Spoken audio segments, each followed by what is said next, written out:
Good afternoon. You're listening to Ken Hudnall. This is the Ken Hudnall Show. Coming to you from our studios right here in exciting El Paso, Texas. Gateway to the Old West and the most haunted city in the country. Well, this is June the 10th, 161st day of the year. It's 204 days remaining the year's over with. Holidays and observances. National Black Cow Day. It's actually a root beer float. National Iced Tea Day. National Herbs and Spices Day. National Egg Roll Day. National Ballpoint Pen Day. National Call Your Doctor Day. He has a Mercedes payment to make, so you need to call him. National Bed Bug Prevention Day. World Pet Memorial Day. Talk Slow Day. National Forklift Safety Day. National Frosted Cookie Day. Being a Mate Week. Loneliness Awareness Week. Team Green Britain Bike Week. Scleroderma Awareness Week. National Pet Wedding Week. Marry off your pet. Get those puppies going. All right. Let's see what's in the news. Communist Chinese are supposedly plotting a monster assault after terror suspects are arrested. They were bringing in agro-bio-terror products. The Simon Biles spars with Robbie Gaines over the trans athlete debate. Launches a personal attack.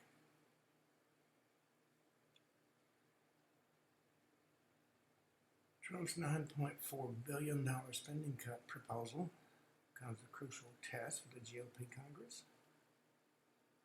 The archaeologists say they found proof what happened to the Roanoke colonists. They were assimilated by the Croatoan Indian tribe. Massive beach tribe in New York turns into a massive beach party, turns violent. It was senior cut day, and it wound up being a 500-person brawl. Well, Abrego Garcia, Democrats won. He came back to face charges. He's not the second coming, as a lot of Democrats said he was.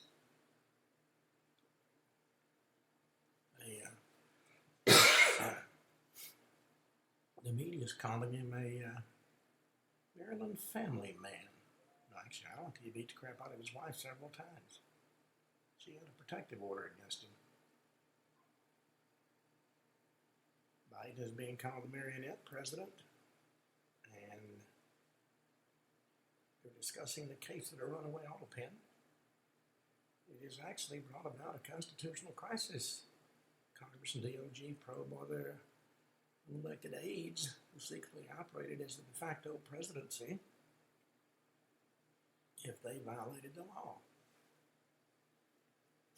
There's apparently mounting evidence Joe Biden was president in name only during a lot of the time he was in office. In his place, a cabal of top White House staffers secretly operated a de facto presidency. They made the crucial decisions without having a shred of constitutional authority. And if it turns out this was true, it calls into question the validity of pardons and executive orders issued under his name but without his knowledge or consent. For this reason, it's imperative Biden's closest advisors answer questions under oath, and the problem is, they don't want to. House Oversight Committee is opening an inquiry into the alleged cover-up of Biden's cognitive decline. Particular interest in both investigations, the one in the House and in the one in the Senate, the DOJ, is the potential unauthorized use of the auto pen for a lot of executive actions. When you've got unrestricted power, as these, in many cases, White House interns did. Who knows where you go with it? All right.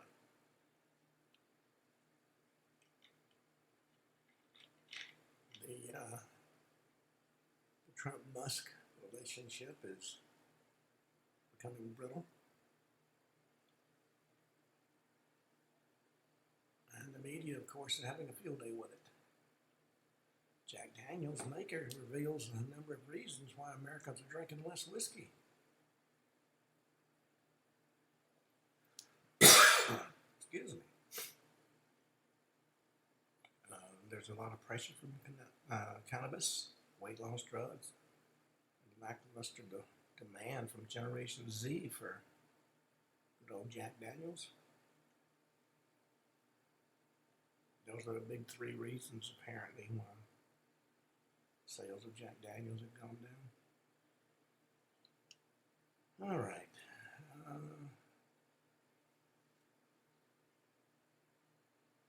Fashion editors claiming uglification, led by progressives, pushing women to reject men. A lot of progressives take the position women don't need men. They want a generation of apparently lesbians. A former police officer's mother announced policies that let an illegal alien run down her son in a hit and run and disappear.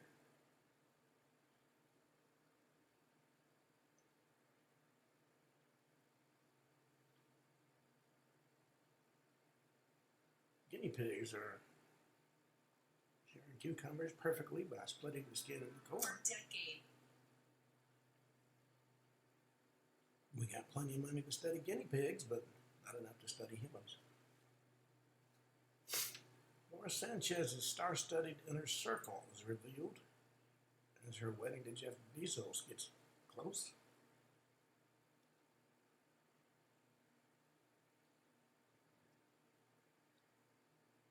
U.S. citizen was arrested in Arizona when police discovered 17 illegal immigrants crammed into an RV in a sedan in the Arizona heat.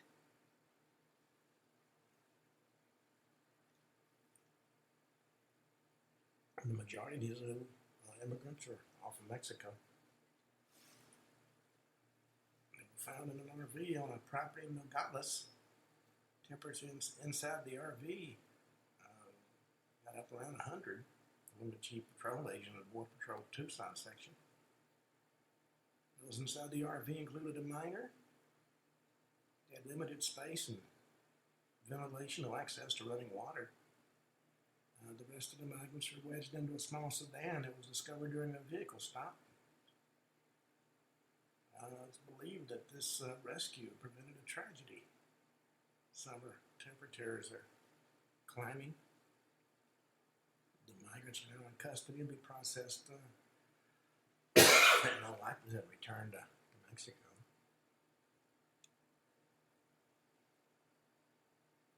King Charles is frustrated over the fact that a Christmas tradition is in jeopardy.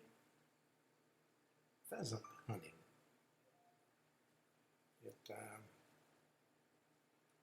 It is believed by experts this Christmas time will be the time when the monarch can reconcile with Prince Harry instead of out there chasing down the pheasants. Congress is split by party over Medicaid. The Democrats insist that Medicaid and Medicare be offered to undocumented immigrants, and President Trump says no.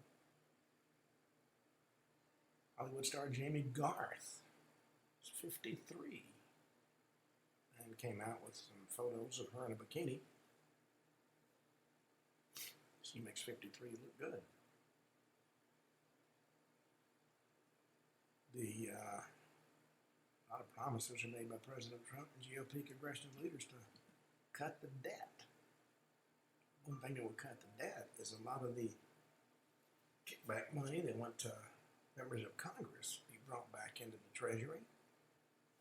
When you've got members of Congress worth $120 million, like Nancy Pelosi, that does raise questions. ICE arrests in Los Angeles have sparked demonstrations. Mayor Bass and Democratic Senator Padilla condemned an operation that detained nearly 45 illegal immigrants at 7 locations. And local Democrats in LA are screaming. Unbelievable. Democrat advocates confirming nearly 45 people arrested across 7 locations. 2 Home Depot stores, a store in the fashion district, a donut shop. David Huerta, president of the SEIU California major labor union, was arrested and charged with impeding a federal agent while protesting the arrest of the undocumented immigrants. The mere fact it's illegal doesn't mean it's shouldn't be done, according to all these folks.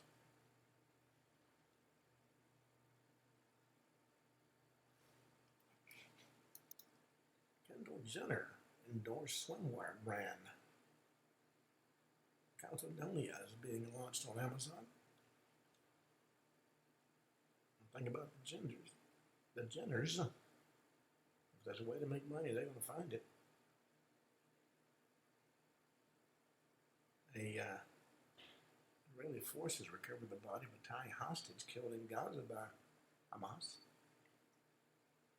Tapong Pinta, killed in captivity by the group. Katayeb al-Mushahideen, who was abducted near Nablus, near Oz, and killed in captivity. Shortly after the Israeli-Hamas war began, October 7, 2023. Bodies were brought back to Israel after an operation by the Israeli Defense Forces and Israeli Security Agency. His family was notified by the Thai embassy and the Israeli general.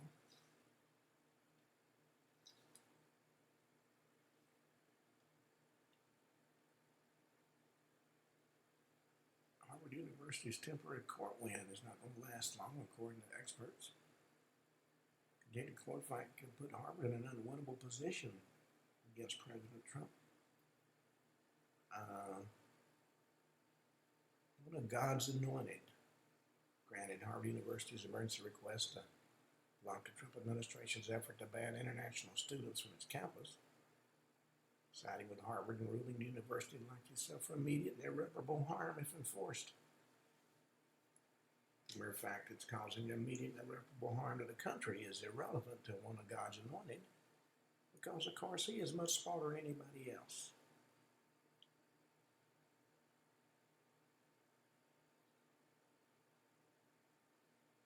The Trump administration is cracking down on anti-Semitism as the DOJ official exposes radical protesters.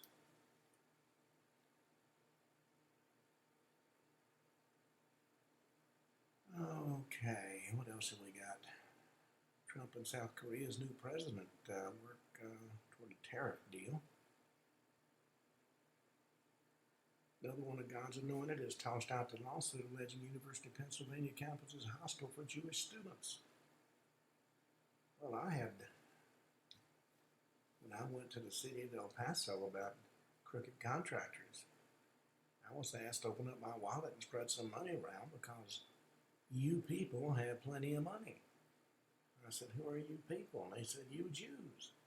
Well, I'm not Jewish, but that's irrelevant. Well, a drone video shows giant waves swallowing up swimmers on a Mexican beach. Another one of God's anointed has said that Utah can execute an inmate who has dementia.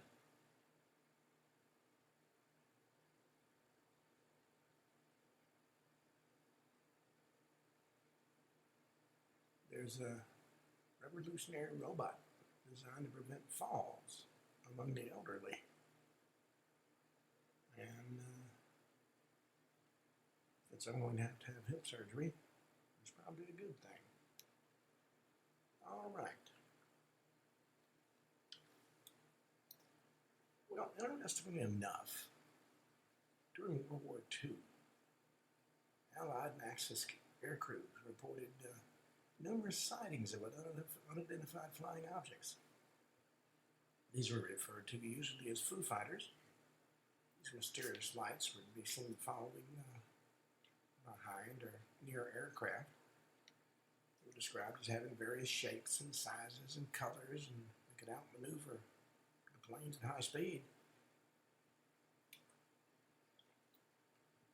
Of course, scientists dismissed them as perceptions of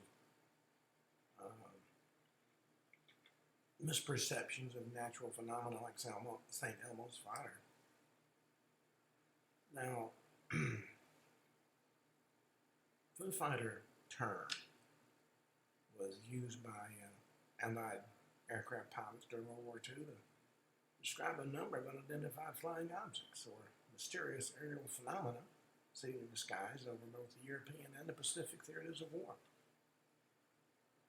And though the term initially described a type of UFO reported named by the 415th Night Fighter Squadron, the term was commonly used to mean any UFO sighting during that period.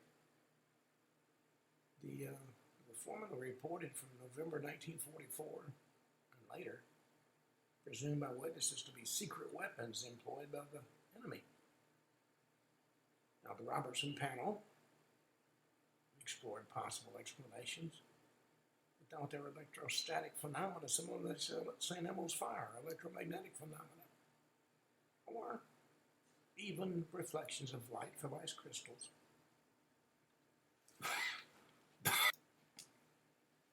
Now, the word foo emerged in popular culture during the early 30s.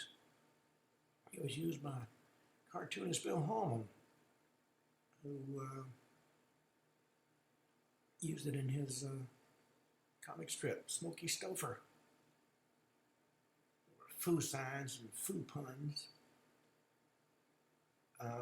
The term was born from Smokey Stouffer, a radar operator in the 450th Night Fighter Squadron. According to most of the members of the squadron, gave the Foo Fighters their name. His name was Donald Mears from Chicago. He was an avid reader of the comic strip that ran in the Chicago Tribune.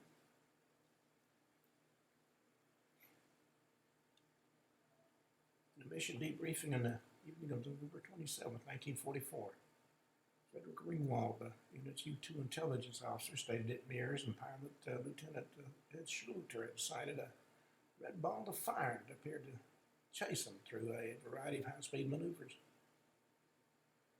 According to Ringwald, Myers was extremely agitated and had a copy of the comic strip tucked in his back pocket.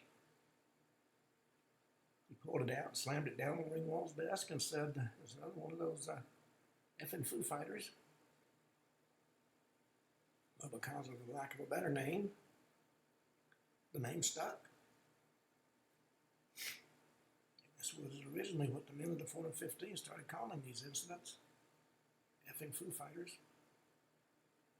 December 1944, a press correspondent from the Associated Press in Paris, Bob Wilson, went to the 415th at their base outside of Dijon, France, to investigate the story. At this point in time, that term was cleared up to just Foo Fighters. And the squadron commander, Captain Harold Augusberger, decided to sanitize the term to Foo Fighters and the historical data of the squadron. Now, in addition to the 415th, the Royal Air Force personnel reported seeing lights following their aircraft from as early as March of 1942. A number of sightings involving Arctic bomber crews over the Balkans that started in April of 44. American sightings were first recorded by crews in the 422nd Night Fighter Squadron stationed in occupied Belgium during the first week of October of 44. At the time, these were believed to be Messerschmitt Me-163 rocket-powered interceptors, which, unfortunately for that determination, didn't fly at night. But the bulk of the sightings started coming in last week of November '44 when pilots flying over Western Europe by night reported seeing fast-moving, round, glowing objects following their aircraft. They were variously described as glowing objects, fiery and glowing red and white and orange. Some pilots described them as resembling Christmas tree lights, reported they seemed to toy with the aircraft, made wild turns before simply vanishing. Pilots and aircrew reported the objects flew together in formation with their aircraft and behaved as if they were under intelligent control. They never displayed any hostile behavior, but they couldn't be outmaneuvered or shot down. The phenomenon was so widespread, the lights earned a name. In European theory, they were called the Kraut fireballs, but for the most part, simply Foo Fighters. The military took the sightings seriously, though, suspecting that the mysterious sightings might be secret German weapons, but further investigations revealed the German and Japanese pilots both reported similar sightings. December 13, 1944, the Supreme Headquarters Allied Expeditionary Force in Paris issued a press release which officially described the phenomenon as a new German weapon. Follow-up stories used the term Foo Fighters, and they appeared in the New York Herald and Tribune and the British Daily Telegraph. January 15, 1945 edition of Time magazine carried a story titled Foo Fighter, which was reported that balls of fire had been following U.S. Army Air Force night fighters for over a month, and that the pilots had named them Foo Fighters. According to Time magazine, descriptions of the phenomenon varied, but the pilots agreed these lights followed their aircraft closely at high speed. Now, the balls of fire phenomena reported from the Pacific theater of operations differed a little bit from the Foo Fighters reported in Europe. The ball of fire resembled a large burning spear that just hung in the sky, though it was reported to sometimes follow aircraft. With speculation, the phenomena could be related to the Japanese fire balloon campaign. And just like in Europe, no aircraft reporters having been attacked by these balls of fire. Post-war Robertson panel cited Foo Fighter reports, noting that their behavior didn't appear to be threatening, and mentioned possible explanations, such as electrostatic phenomena similar to St. Elmo's fire. The report suggested if the term flying saucer had been popular in '43, these objects would have been labeled as flying saucers.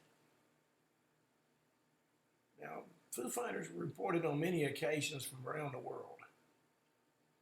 In September 1941, two sailors on the SS Pulaski, a Polish merchant vessel transporting British troops over the Indian Ocean, reported a strange globe glowing with greenish light, about half the size of the full moon as it appeared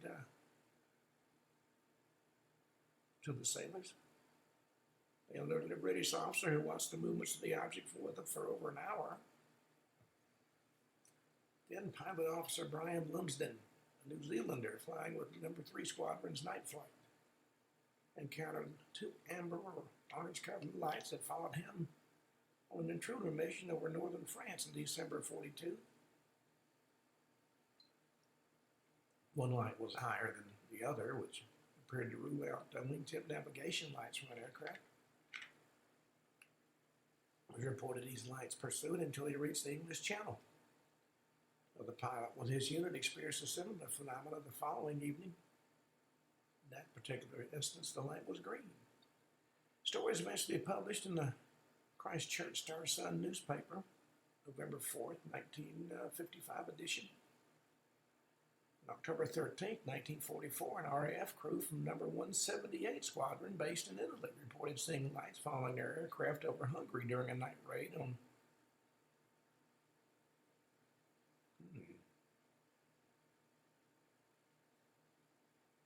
the Kesva Harbor. B-24 Liberator KH-103, flown by Pilot Officer Taylor, was followed by an intermittent red light for a number of minutes. The squadron had reported numerous similar instances as early as April of 1944 and will continue doing so throughout the remainder of 44 and into 45. Charles Bastian of the 8th Air Force, during one of the first encounters of Foo Fighters over the Belgian-Netherlands area, he described them as two fog lights flying at high rates of speed that would change direction rapidly. During debriefing, the intelligence officer told him that two RAF night fighters reported the same thing, later reported in British newspapers. A career U.S. Air Force pilot, Dwayne Adams, often related he had witnessed two occurrences of a bright light that paced his aircraft for about a half an hour and then ascended into the sky. Both incidents occurred at night over the South Pacific, and both were witnessed by the entire aircraft crew. The first sighting occurred shortly after the end of World War II. Adams he was piloting a B-25 bomber. Second sighting occurred in the early 1960s when Adams was piloting a KC-135 tanker. Senator Ted Stevens described an encounter from the time he was an Air Force fighter pilot during World War II. That's according to Senator Harry Reid. He said, I was flying and there was an object next to me. I couldn't get rid of it. I slowed up, it's still there. I sped up, it was still there. I could dive, it'd still be there. I called base and they reported nothing was on the radar. Well, the 415th Night Fighter Squadron's intelligence officer, Captain Ringwald, sent a report listing 14 separate incidents in December of 44 and early January of 45 to the intelligence section at the 12th Tactical Air Command. The unit's immediate superiors at the 64th Fighter Wing being unable to offer any answers. Well, without answers of their own, 12th that's Tactical Air Command, don't you know?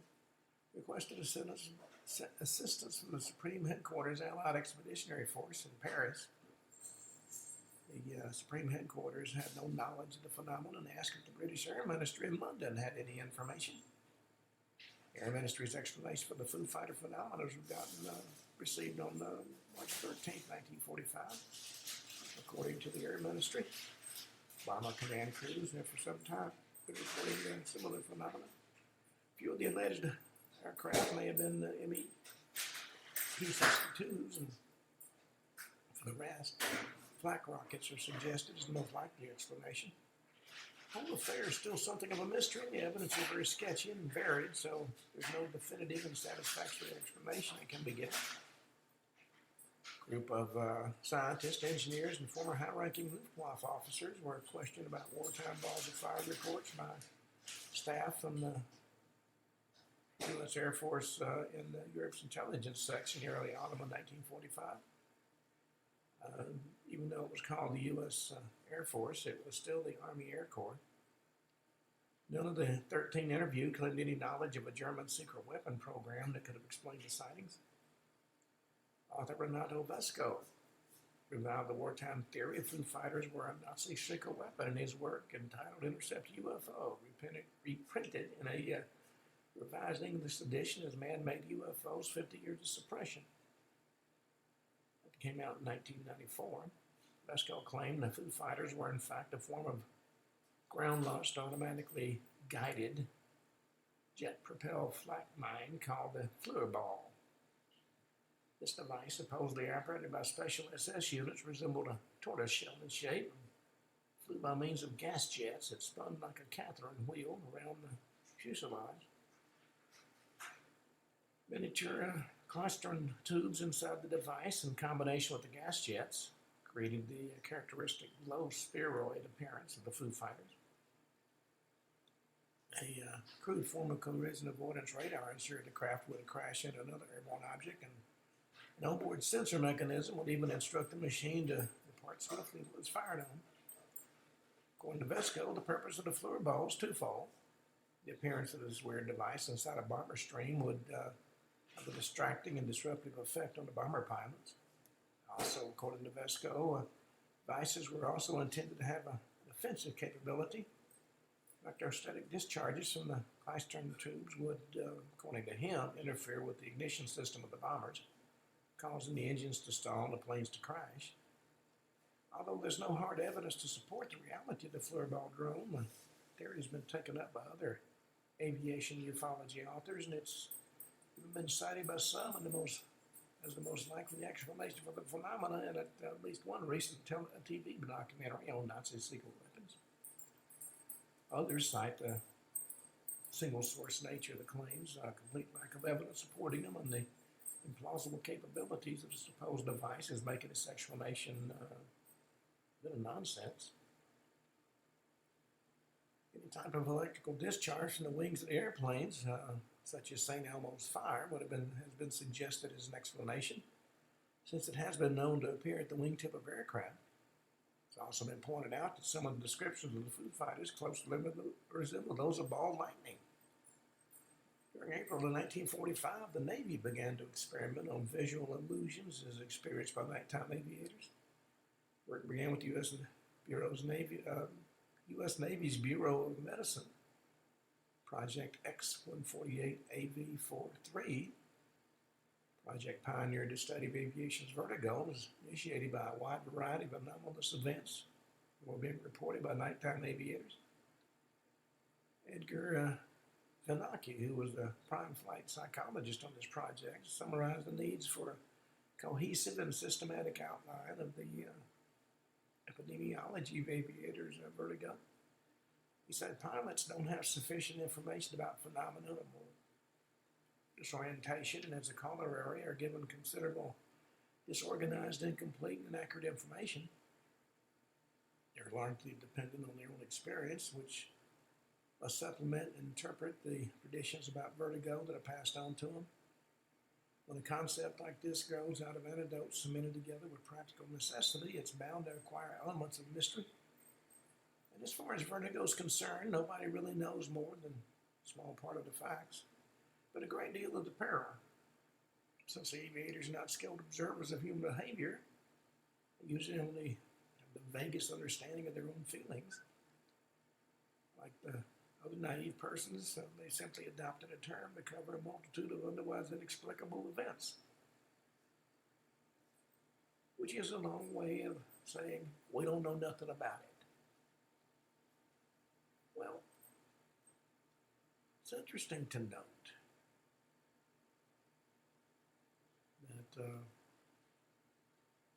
these mysterious UFOs that might be called Foo Fighters, they might be called any number of things, are still unexplained.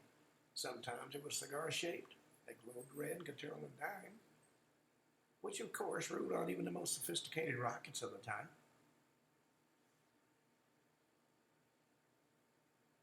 Now, most of the reports come from close to the end of World War II. But the airmen of the 415th Night Fighter Squadron, they thought they were pretty much involved in something similar to the War of the Worlds. I talked about Fred Ringwald earlier. He was an observer on a night fighter, piloted by Lieutenant Ed Sluter. They were in the Rhine Valley, north of Strasbourg, in the French-German border, when he spotted the Foo Fighters. He's curious about what they might be. There was a story in the American Legion magazine about these stories, about these lights from 1945. Even the Project Blue Book investigated it.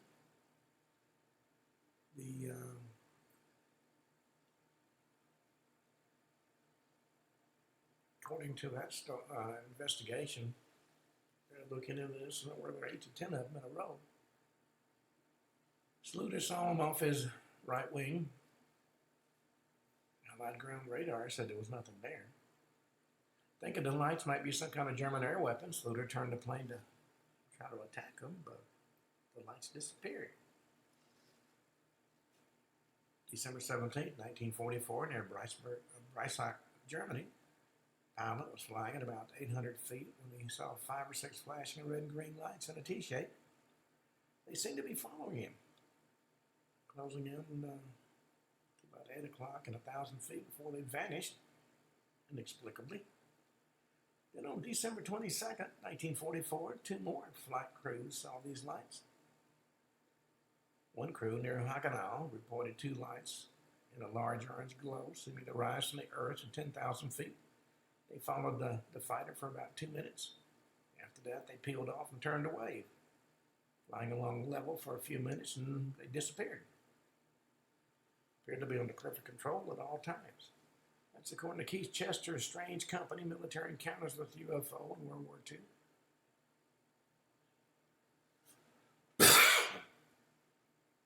Then there was Lieutenant Samuel Krasny's experience. A wingless cigar-shaped object, glowing red, appeared just a few yards off his wingtip. He was spooked and instructed the pilot to attempt evasive maneuvers. But no matter what they did, that glowing object stayed right with them before it flew off and disappeared. Now, an Associated Press reporter broke news about the Foo Fighter sightings on January 1st, 1945, and of course, theories about their origins quickly abounded. According to one explanation, the sightings were flares or weather balloons or St. Elmo's fire. But the members of the 415th rejected those theories. After all, flares and weather balloons can't track planes like these objects could, and they knew the difference between St. Elmo's fire and the Foo Fighters. Then, of course, there were the know-it-alls who said the airmen were suffering combat fatigue. Polite way of saying the war stress is driving them nuts. There was no evidence to suggest collective psychosis. 415th had an otherwise excellent record.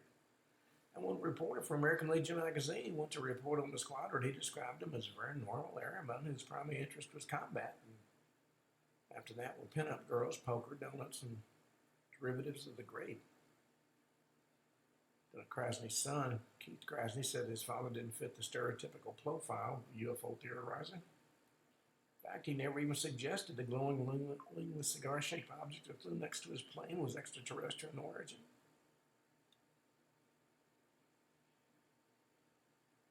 Then there was a theory it was the work of Nazi astrophysicists.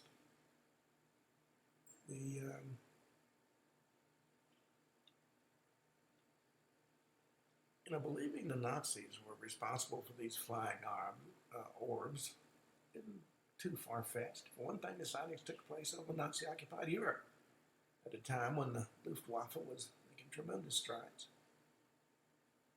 And then there was the fact that most of the sightings stopped once the German army was defeated. But the most compelling link to the Foo Fighters might be Werner von Braun, a 32-year-old wunderkind rocket engineer. He helped the Nazis develop the V-2 rocket, a long-range guided ballistic missile that Hitler was using in 1944 against Belgium and other parts of Allied Europe. It's not too hard to imagine pilots who are unfamiliar with long-range ballistic missiles comparing these rockets to cigar-shaped wingless planes. And the V-2 could even explain the glow since its tail emitted a burning plume. Nicholas Veronica, an author, has written several books on military aviation history, says that explanation doesn't really do it. He said the V-2 didn't have maneuverability. It couldn't turn on a dime and change its acceleration pattern. Once it started burning, it burned and produced thrust at one setting. Nothing in Nazi Germany's military aviation arsenal can explain the Foo Fighters, according to Veronica. One airman's observation at the time that the Foo Fighters followed the plane so closely it seems to almost magnetize to them is particularly confounding, given that there just wasn't the propulsion of meteorological technology that will enable something like that. And yet von Braun's career after World War II is worth considering. Following the collapse of the Third Reich, he was recruited to be part of Operation Paperclip, a clandestine U.S. military program that spared 1,600 Nazi scientists prosecution for war crimes, moved them instead into the American military, where their past was whitewashed as far as the public was concerned. In 1952, von Braun had reinvented himself as a spaceflight advocate, writing a piece that year in Collier's magazine declaring within the next 10 to 15 years Earth to have a new companion in the skies. Man-made satellite that could be either the greatest force for peace ever devised or one of the most terrible weapons of war, depending on who makes it and controls it. Well, this prediction was actually conservative. Soviets launched Sputnik 1 just 5 years later. Brown helped the U.S. Army launch Explorer 1 shortly after that. By 1960 was with NASA, where he became the chief architect of Saturn V, the rocket that sent Neil Armstrong and the Apollo 11 crew to the moon.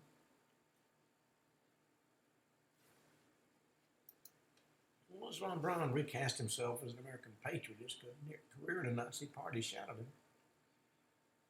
An ambiguous secret that reporters would actually poke at. One press conference for one Apollo launch, a reporter asked von Braun to assure the press the rocket wouldn't hit London.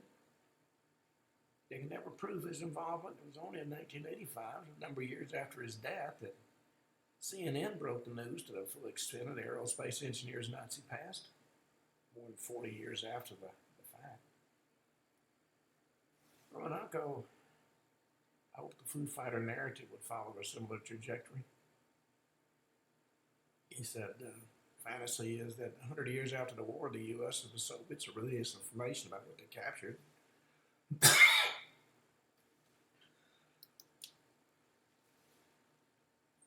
But he thought by this point in time, one or the other would have capitalized on the topic, or actually weaponized it. You know, another question regarding UFOs. Why have there been so many sightings near nuclear facilities? This actually started in the 40s near the A-bomb development sites. There have been a number of sightings reported near nuclear facilities throughout history that explain the aerial phenomena of shocked, frightened, and fascinated skywatchers. But in the last century, more than a few have been reported in military context. Late World War II, of course, we had the Foo Fighters, which I've been talking about. Strange orange lights flying by the French-German border. During the Korean War, soldiers claimed the blue-green light-emitting pulsing rays made their whole battalion sick with what to some resembled radiation poisoning. In the last 75 years, high-ranking U.S. military intelligence personnel have also reported unidentified aerial phenomena near sites associated with nuclear power, weaponry, and technology. And this is stretched from the early atomic bomb development and test sites. Project Blue Book had an episode about the green fireballs. All the nuclear facilities, Los Alamos, Livermore, Sandia, Savannah River, all had dramatic incidents where these unknown craft appeared over the facilities and nobody knew where they came from and what they were doing. That's according to investigative journalist George Knapp, who studied the UAP nuclear connection for more than 30 years. He'd get the documentation by filing Freedom of Information Act requests to the Department of Defense and Energy. Seems to be a lot of correlation there, according to Lou Elizondo, author of Imminent Inside the Pentagon's Hunt for the UFOs. From 2007 to 2012, he served as director of a covert team of UAP researchers operating inside the Department of Defense. This program, called the Advanced Aerospace Threat Identification Program, $22 million. The Pentagon's $600 million budget in 2012, according to the New York Times. Nuclear adjacent sightings go back decades, according to Robert Hastings, a UFO researcher and author of the book UFOs and Nukes.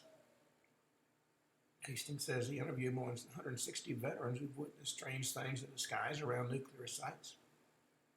He said, you got objects being tracked on the radar performing at high speeds that no object on Earth can perform.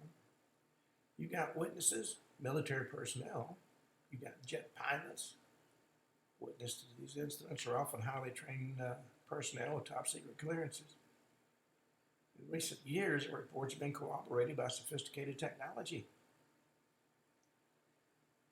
Late 1948, green fireballs were reported in the skies near atomic laboratories at Los Alamos and Sandia, New Mexico.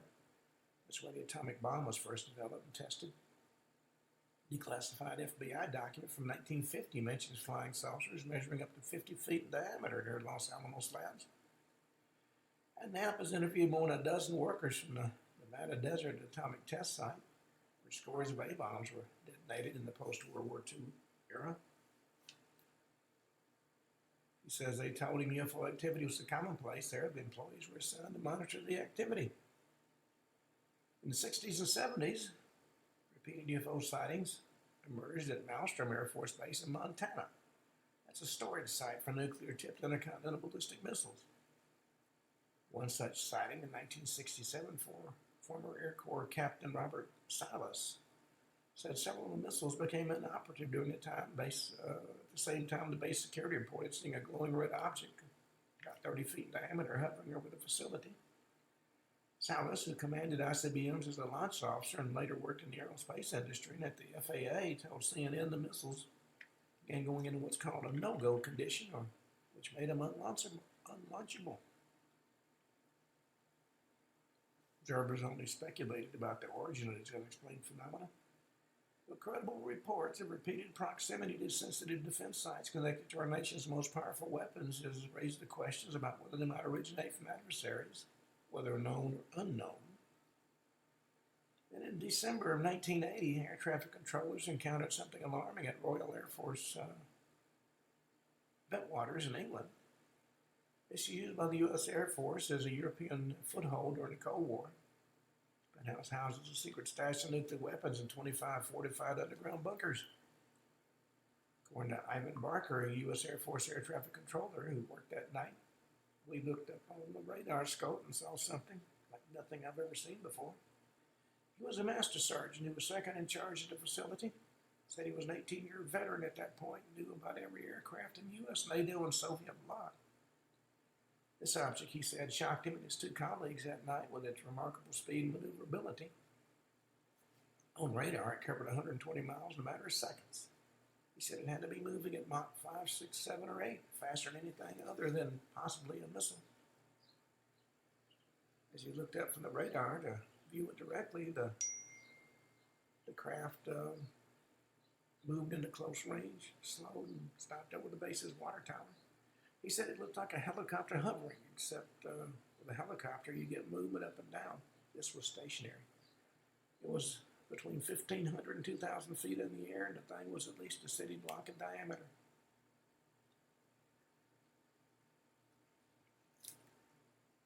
A Finnish U.S. Navy video showed a 2015 UFO encounter taken aboard a Navy fighter jet from the nuclear aircraft carrier USS Theodore Roosevelt. It was on the eastern seaboard near the Florida coast. Going back to Barker for a moment, it says this thing was shaped like a giant basketball with portholes around the center from which lights were emanating. He said, I was shocked. There was nothing aerodynamic about it. Basketballs don't fly. And that's a good point. He said it stopped over the water tower for a few seconds before reversing course and speeding back the way it came. It was just swish, it's gone. He didn't report the sighting to his superiors. You don't understand what the Air Force did to people who reported UFOs. They did not like them. Well, Barker's story dovetails with that of Colonel Charles Hall, Bentwaters deputy commander at the time. He led a patrol that night to investigate strange lights seen descending in the nearby Rendlesham forest. He described Elizondo what he saw inside the forest, a red light moving horizontally through the trees under some kind of intelligent control. Laser-like beam, he said, that landed 10 to 15 feet away from us. He said, I was literally in shock. Then the beam source left, flying north toward the base. That's according to Hall, who audio taped the incident at the time. He said we could hear chatter on the radios that the beam went down into the weapons storage area. Later on, his commander played the audio for a general who dismissed the need for further investigation. Said they just didn't want to get involved. In recent years, sightings of unidentified aerial phenomena have emerged from America's nuclear navy. F-18 fighter pilots from the Theodore Roosevelt carrier strike group saw UAPs almost daily for months between the summer of 2014 and the spring of 2015. They were executing training maneuvers along the eastern seaboard between Virginia and Florida. Whatever they were there, according to Ryan Graves, an active duty F-18 fighter pilot from the USS Roosevelt. He has a degree in aerospace engineering. The objects appeared in three shapes. Some were disc, some looked like a cube inside of a sphere, and there were smaller round objects that flew together in formation. All lacked any visible engines or exhaust systems. Some tilted mid-flight like spinning tops, as seen on an infrared video released by the U.S. Department of Defense in 2017. Graves, another F-18 pilot, Danny Acoin, confirmed that video, along with the other released by the government, had been shot by their fellow Roosevelt pilots while in the air. One UAP, according to Graves, almost caused a collision by zipping dangerously between two planes. An aviation flight safety report was filed, he says, but never investigated. Apparently, there is standing order that you do not investigate these things. Graves said the unidentified objects reappeared once the Roosevelt deployed on its mission in the Persian Gulf. He said it's hard to find a prosaic explanation for a carrier battle group being shouted by unidentified aircraft all the way across the Atlantic to an area of operations overseas in the Middle East. That's according to Chris Mellon, former U.S. Deputy Assistant Secretary of Defense for Intelligence during the Clinton and George W. Bush administrations. He says it makes an extremely compelling case for existence of technologies we don't think are possible. Jan Galoob, a senior astrophysicist at the Harvard-Smithsonian Center for Astrophysics, told the New York Times there may indeed be several low-probability prosaic explanations for the Roosevelt sighting. They include bugs in the radar's code for the imaging and display systems, atmospheric effects, reflections, and neurological overload from multiple inputs during high-speed flight. In other words, you're imagining the whole thing. Still, the Roosevelt reports echo those made by Navy pilots undergoing training exercises on the other side of the country. November 2004, pilots and radar operators from USS Nimitz carrier fleet saw a 40-foot-long tic-tac-shaped object flying just above the ocean while flying 100 miles off the coast of California near San Diego. When F-18 fighter pilots were scrambled to approach the object, it accelerated and outran the supersonic Navy aircraft. Now, whereas early reports were killers for military personnel, there's been an increasing openness in recent years in the Pentagon and on Capitol Hill to taking these sightings seriously as potential threats. In April 2019, the U.S. Navy announced it was updating its guidelines for how pilots and personnel should report unexplained aerial phenomena. This new guidelines made it easier for military members to report sightings to superiors without facing professional stigma and backlash. And Congress, beginning with former Senate Majority Leader Harry Reid, began to take more interest in being briefed. Journalist George Knapp says there's more activity than he's seen in 3 decades. He and a lot of others think it's overdue. At the facilities where we're first designing and building nuclear weapons, at the places where we were processing the fuel, and at the facilities where we were testing the weapons, at the bases where we deployed the weapons, on the ships, the nuclear submarines, at all these places, all the people working there have seen these things, he said. And then he asked a rhetorical question, are they all crazy? Because if they are, they shouldn't have their hands on nuclear weapons. And that is a good point. Well, we also have the question, what really happened at Roswell? For over 10 years, I spoke there. I had my books available for sale until 2 dilettantes got control of the board. Anybody who outsold them had to go. Now, in the annals of American UFO history, few incidents have inspired as much fascination and speculation as what happened at Roswell. It all began in the summer of 1947, when the U.S. Army Air Forces sent out a press release announcing it had recovered a flying disc from a ranch near Roswell. More than 7 years later, the incident still remains a defining aspect of the area's identity.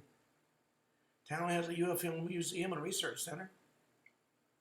There's a flying saucer-inspired McDonald's, an alien-themed streetlights, even an extraterrestrial family stranded in a broken-down UFO at the side of State Route 285.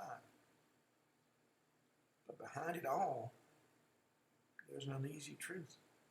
The events that transpired that summer are anything but clear cut. There have been admitted cover-ups and conflicting explanations. After announcing they'd got the flying disc, they came out and said, oh no, everybody was mistaken. It was a weather balloon. Sometime between mid-June and early July 1947, rancher W.W. Mac Brazil found the wreckage on his property in Lincoln County, New Mexico. That's about 75 miles north of Roswell. He said several flying disc and flying saucer stories already appeared in the national press that summer, leading Brazil to believe that the wreckage had included rubber strips and tinfoil, and that paper might be something related. He brought the material to Sheriff George Wilcox in Roswell and in turn gave it to Colonel William Blanchard, commander officer of the Roswell Army Airfield. And then Walter Haupt the next day released a statement that said, a lot of rumors regarding the flying disc became a reality yesterday when the intelligence officer at the 509th Bomb Group of the 8th Air Force, Roswell Army Airfield, was fortunate enough to get possession of a disc. With the cooperation of one of the local ranchers and the sheriff's office of Chavez County. Major Jesse Marcel was that intelligence officer who oversaw the investigation of the crash site, and he filled up the back of a military car with the material he found. Next day, the Roswell Daily Record ran a story about the crash and the Roswell Army Airfield's astonishing claim. But then it was reversed. Said the debris were actually part of a weather balloon. And they released photographs of Major Marcel posing with pieces of this weather balloon as proof. Well, for decades, a lot of UFO researchers were skeptical about the government's changing account. In 1994, the U.S. Air Force released a report in which they conceded the weather balloon story had been bogus. According to this 1994 story, the wreckage came from a spy device created for an until then classified project called Project Mogul. That device was designed to float furtively over Russia, detecting sound waves at a stealth distance. These balloons would monitor the Soviet government's attempts at testing their own atomic bomb. And because it was a covert operation, according to this new report, his false explanation of the crash was necessary to prevent giving away details about their spy work. Of course, that was bogus as well. Other elements of the Roswell story, such as the witnesses who claimed there were alien bodies taken from the site, were explained as fallen parachute test dummies in a more extensive follow-up report in 1997. Roger Lomas, historian and retired curator of the Division of Space History at the Smithsonian, the National Air and Space Museum, says these two reports close most remaining questions about Roswell. He said, it's all been explained, taken care of, nothing to see here, and move on. He says you don't divulge state secrets in the context of national security. And of course, Donald Smith, the man who got control of the board and had me 86th. Spent nearly 3 decades investigating the Roswell incident as the co-founder of International. It says he's the co-founder of the museum and the research center. He is not. Said the explanation makes little sense. On that note, we come to the end of today's show. We'll be back tomorrow, and once again, we'll be talking about stories that are strange. Till then, this is Ken Hudnall from the Ken Hudnall Show saying have a truly great evening.